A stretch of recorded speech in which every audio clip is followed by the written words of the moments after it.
अच्छा रिजल्ट लाने के लिए बातों से नहीं, रातों से लड़ना पड़ता है। वेलकम टू हिंदी ऑनलाइन अधिगम। कैसे हैं आप सब? उम्मीद करती हूँ सब अच्छे हैं और निरंतर अपनी पढ़ाई जारी रखे हुए हैं। आज हम करने वाले हैं हिंदी भाषा से रिलेटेड हिंदी भाषा इतिहास की प्रश्नोत्तरी, जो मैं आपको डिटेल में भी बताती जाऊंगी। तो अलग से आपको ये टॉपिक नहीं पढ़ना पड़ेगा। और आज की ये क्लास सभी विद्यार्थियों के लिए जो किसी प्रतियोगी परीक्षा की तैयारी कर रहे हों या स्कूल कॉलेज में पढ़ रहे हों, उनके लिए भी इम्पोर्टेंट रहने वाली है, तो वीडियो पूरा देखें। तो चलिए शुरू करते हैं। मध्यकालीन अरबी तथा फारसी साहित्य में भारत की भाषाओं के लिए किस शब्द का प्रयोग मिलता है? रेख्ता, ज़बाने हिंद, दूहा, हिंदी। तो देखिए, अरबी और फारसी साहित्य में भारत की जो भाषाएं हैं उनके लिए क्या लिखा गया है, उसको कहा गया है ज़बाने हिंद, ऑप्शन सी। नेक्स्ट है, खड़ी बोली हिंदी में सर्वप्रथम रचना करने वाले कवि का नाम है? अमीर खुसरो, भारतेंदु, जायसी, विद्यापति। तो देखिए, खड़ी बोली हिंदी में जो सबसे पहले जिसने रचना की उसका नाम है अमीर खुसरो। अमीर खुसरो ने ही खड़ी बोली में सबसे पहले रचना की थी। और इनकी रचनाओं की बात करें तो खालिक बारी, खुसरो की पहेलियाँ, मुकरिया, श्रृंगारी, दो सुखने, गज़ल, ख्याली, कवाली, रुबाई। नेक्स्ट देखिए, हिंदी के उद्भव का सही क्रम है? पाली, प्राकृत, अपभ्रंश, अवहट, प्राकृत, पाली, अवहट, अपभ्रंश, अपभ्रंश, प्राकृत, अवहट, पाली, अवहट, प्राकृत, पाली, अपभ्रंश। ये वाला बहुत ज़्यादा इम्पोर्टेंट क्वेश्चन है। अगर आप कॉलेज के लिए लेक्चरर या स्कूल लेक्चरर की तैयारी कर रहे हों हिंदी की, तो ये वाला क्वेश्चन पक्का आता ही आता है, तो इसे ध्यान में रखेंगे। और इसका आंसर हो जाएगा ऑप्शन ए, पाली, प्राकृत, अपभ्रंश, अवहट। तो देखिए, सामान्यतः प्राकृत की अंतिम अपभ्रंश अवस्था से ही हिंदी साहित्य का आविर्भाव स्वीकार किया जाता है। उस समय अपभ्रंश के कई रूप थे और उनमें 7वीं-8वीं सदी से ही पद्य रचना आरंभ हो गई थी। हिंदी भाषा व साहित्य के जानकार अपभ्रंश की अंतिम अवस्था, जो कि अवहट है, हिंदी का उद्भव उसी से स्वीकार किया जाता है।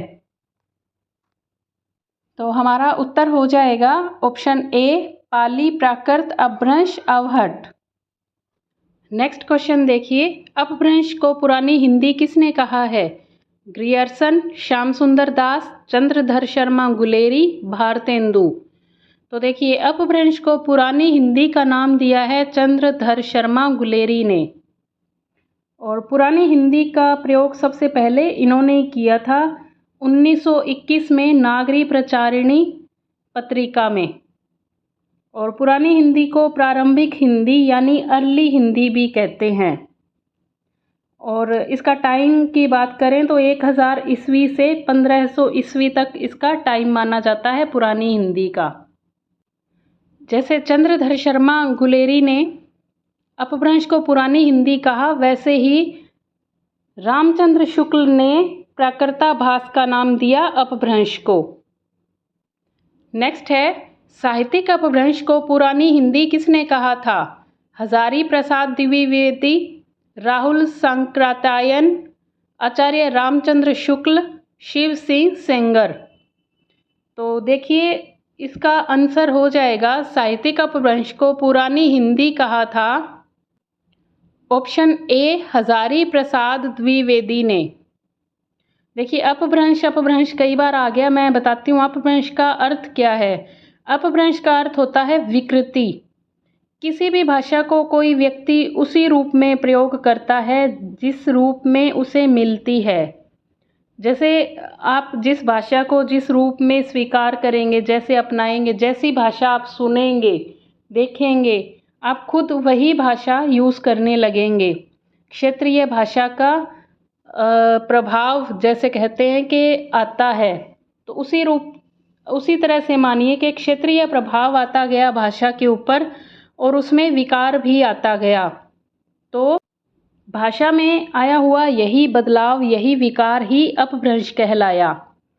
अपभ्रंश अपने परिनिष्ठित रूप में थी तो पश्चिम भारत की ही भाषा, पर अन्य प्रदेशों में प्रसार होने के साथ साथ उसमें स्वभाववशी क्षेत्रीय विशेषताएं भी आ गई।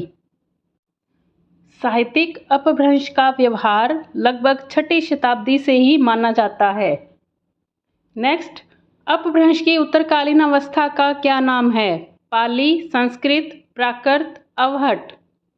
तो अपभ्रंश की उत्तरकालीन अवस्था की बात करें तो ये अवहट के नाम से जानी जाती है, और अवघट में ही विद्यापति ने कीर्ति लता और कीर्ति पताके की रचना की थी। और दोहा या दूहा जिसे आप बोलते हैं, तो वो भी मूलतः अपभ्रंश भाषा का ही एक छंद है। नेक्स्ट, शौरसेनी अपभ्रंश से किस उपभाषा का विकास हुआ? बिहारी, बांग्ला, राजस्थानी, पंजाबी। तो देखिए, शौरसेनी अपभ्रंश से विकास हुआ राजस्थानी उपभाषा का। और शौरसेनी अपभ्रंश से और कौन सी आधुनिक भारतीय आर्य भाषाएं आई? पश्चिमी हिंदी, राजस्थानी, गुजराती, पहाड़ी। नेक्स्ट क्वेश्चन है, अपभ्रंश और पुरानी हिंदी के मध्य का समय कहा जाता है? उत्कर्ष काल, संक्रांति काल, अवसान काल, प्राकृत काल। तो कालांतर में देखिए, उत्कर्ष काल, अवसान काल और प्राकृत काल, ऐसे कोई भी काल नहीं थे। हमारा सही उत्तर हो जाएगा संक्रांति काल। अपभ्रंश और पुरानी हिंदी के मध्य का जो समय था उसे कहा गया संक्रांति काल। नेक्स्ट है, चंद्रधर शर्मा गुलेरी ने किसको पुरानी हिंदी का प्रथम कवि माना है? सरहपाद, राजा मुंज, स्वयंभू, पुष्पदंत।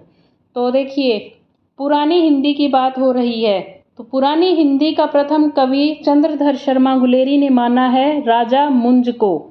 ये ऑप्शन बी और सी थोड़ा उल्टे पुल्टे हो गए हैं, यहाँ पे ऑप्शन बी होगा। राजा मुंज जो है पुरानी हिंदी के प्रथम कवि माने जाते हैं। और राजा मुंज एक प्रख्यात कवि, कला प्रेमी और एक सेनापति थे। नवशासांक चरित के लेखक पद्मगुप्त, तो वो इनके राजा मुंज के दरबारी कवि थे। और हिंदी के प्रथम कवि की बात करें तो वो हैं सरहपाद।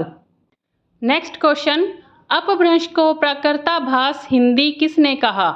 चंद्रधर शर्मा गुलेरी, राहुल सांकृत्यायन, रामचंद्र शुक्ल, हजारी प्रसाद द्विवेदी। तो देखिए, अपभ्रंश को प्राकृताभास का नाम दिया था रामचंद्र शुक्ल ने। और रामचंद्र शुक्ल की बात करें तो रामचंद्र शुक्ल का लिखा हुआ हिंदी साहित्य का इतिहास, ऐसी महत्वपूर्ण पुस्तक लिखी हुई रामचंद्र शुक्ल के द्वारा आप सब भली भांति परिचित होंगे, जिसे आज भी हिंदी साहित्य के काल निर्धारण और पाठ्यक्रम के निर्माण में सहायता ली जाती है। आगे देखेंगे, पंजाबी का विकास अपभ्रंश के किस रूप से हुआ? महाराष्ट्री, बराचड़, मागधी, पेशाची।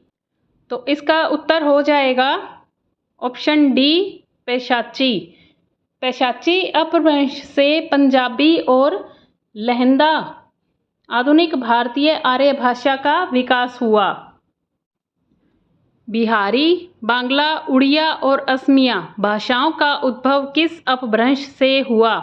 मागधी, अर्धमागधी, पेशाची, शौरसेनी। तो देखिए, बिहारी, बांग्ला, उड़िया और असमिया भाषाओं का उद्भव हुआ मागधी भाषा से। और मागधी की बात करें तो ये प्राचीन काल से मगध की भाषा थी। भगवान बुद्ध और महावीर के काल से ही इस भाषा का उल्लेख हमें मिलता है। भगवान बुद्ध की त्रिपिटक जो पुस्तक है, तो उसमें उपदेशों की भाषा को मागधी ही कहा गया है। नेक्स्ट है, अर्धमागधी अपभ्रंश से किसका विकास हुआ है? पश्चिमी हिंदी, मराठी, पूर्वी हिंदी, गुजराती। तो देखिए, इसका आंसर हो जाएगा अर्धमागधी से विकास हुआ पूर्वी हिंदी का। मध्य भारतीय आर्य परिवार की भाषा अर्धमागधी संस्कृत और आधुनिक भारतीय भाषाओं के बीच की एक कड़ी मानी जाती है। यह प्राचीन काल में मगध की साहित्यिक और बोलचाल की भाषा थी और जैन धर्म के 24वें तीर्थंकर महावीर स्वामी ने इस भाषा को अपने धर्म उपदेश के लिए प्रयोग किया था। आज का हमारा अंतिम प्रश्न है, ये देखिए यहाँ आपको ये ऑप्शन दे रखे हैं, इनको आपको आपस में मिलाना है। एक तरफ दे रखा है अपभ्रंश के भेद और एक तरफ दे रखा है आधुनिक भारतीय भाषाएं। तो शोरसैनी, पैशाची, मागधी, और इधर देखिए पूर्वी हिंदी, असमिया, लहंदा, राजस्थानी, सिंधी। तो यहाँ पे देखिए किस तरह से मिलेगा, ये ऑप्शन ए के साथ मिलेगा 4 संख्या के साथ। देखिए शोरसैनी का राजस्थानी, पैशाची का ऑप्शन बी का देखिए ये मिलेगा 3 के साथ, पैशाची का लहंदा, मागधी का मिलेगा असमिया और अर्धमागधी का मिलेगा पूर्वी हिंदी के साथ। तो ये इस तरह से बन जाएगा 4, 3, 2, 1। तो इसके साथ ही हमने हिंदी भाषा के इतिहास को प्रश्नोत्तरी के माध्यम से समाधान करते हुए पढ़ लिया और इसके बारे में मैं एक पहले भी वीडियो बना चुकी हूँ, वो आप जाकर प्लेलिस्ट में देख सकते हैं। तो इसके कुछ क्वेश्चन मैं कल भी लेकर आऊँगी, तो आपके लिए काफ़ी हेल्पफुल रहने वाले हैं। तो क्लास को मिस बिल्कुल भी मत करना और इसके लिए आपको क्या करना पड़ेगा, चैनल को सब्सक्राइब करके बेल आइकन को प्रेस करना पड़ेगा ताकि जैसे ही मेरी क्लास आए आपको नोटिफिकेशन मिल जाए और आपकी पढ़ाई में व्यवधान ना पड़े। तो चलिए ठीक है, मिलते हैं नई क्लास में नए टॉपिक के साथ। तब तक हिंदी ऑनलाइन अधिगम के साथ जुड़े रहें और चैनल को सब्सक्राइब करना और लाइक करना बिल्कुल भी मत भूलना। ये मेरे लिए एक मोटिवेशन का काम करता है। आपको लगता है कि क्या एक छोटे से लाइक से हो जाएगा, बट आपका एक छोटा सा लाइक और एक छोटा सा कमेंट मेरे लिए बहुत बड़ा काम करता है। तो चलिए मिलते हैं जल्दी ही, धन्यवाद।